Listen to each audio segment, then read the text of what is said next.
आरक्षण की वजह से ही देश बर्बाद हुआ है। यदि आप मानते हैं कि आरक्षण की वजह से ही देश बर्बाद हुआ है तो फिर यह पोस्ट सिर्फ आपके लिए ही है। जरूर पढ़े। लश्कर भी तुम्हारा है, सरदार भी तुम्हारा है। तुम झूठ को सच लिख दो, अखबार भी तुम्हारा है। तुम जो कहो वो सच, हम जो कहें वो झूठ। मुल्क में नफरत का ऐसा तूफान मचा डाला है।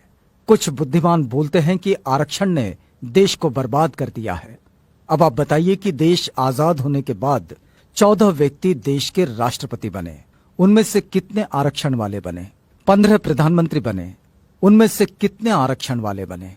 43 उच्चतम न्यायालय के मुख्य न्यायाधीश बने, कितने आरक्षण वाले बने? 19 मुख्य चुनाव आयुक्त बने, उनमें से कितने आरक्षण वाले बने?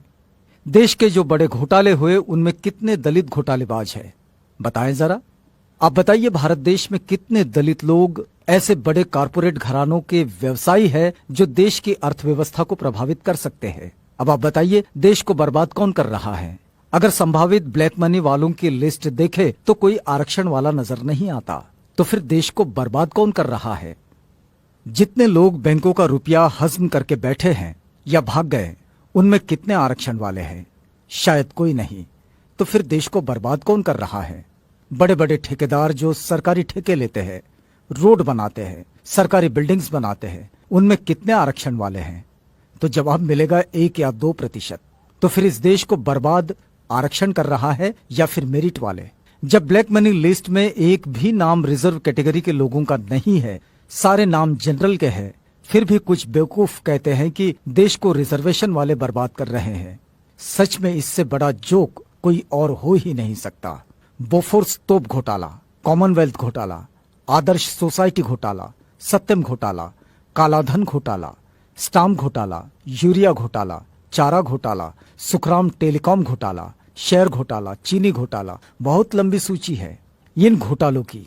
ये सभी घोटाले क्या आरक्षण प्राप्त लोगों ने किए हैं? बताएंगे इसमें किसी दलित का नाम? कब तक बेवकूफ बनाते रहोगे? और हाँ, फिर भी हम लोग अपने हुनर और काबिलियत से थोड़ा सा आरक्षण का सहारा पाकर क्या कामयाब होने लगे? आपके पेट में मरोड़े उठने लगे? जिनको अपनी थोथी मेरिट पे घमंड है और आरक्षण से परेशानी है, वो अपने बच्चों को 5 साल वहां पढ़ाए जहां गरीब बच्चे अभाव में रहकर पढ़ते हैं। फिर देखना सारी मेरिट हवा न हो जाए तो कहना। और यदि कुछ तथाकथित उच्च वर्ग के लोग ये कहते हैं कि वो किसी से भेदभाव नहीं करते, तो उनसे एक ही सवाल है, क्या वो दलित परिवार से रोटी बेटी का रिश्ता करने को तैयार है? जातियां खत्म करने को तैयार है? अगर नहीं तो फिर मान लीजिए अभी आरक्षण खत्म नहीं होना चाहिए। निवेदन एवं आग्रह। समस्त SC/ST समाज, आपको सिर्फ 10 लोगों को ये मैसेज फॉरवर्ड करना है और वो 10 लोग भी दूसरे 10 लोगों को मैसेज फॉरवर्ड करें इस प्रकार। 1 = 10 persons।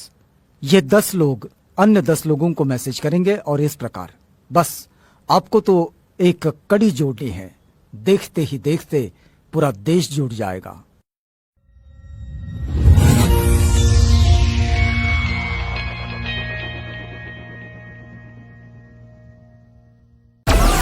Download Moj.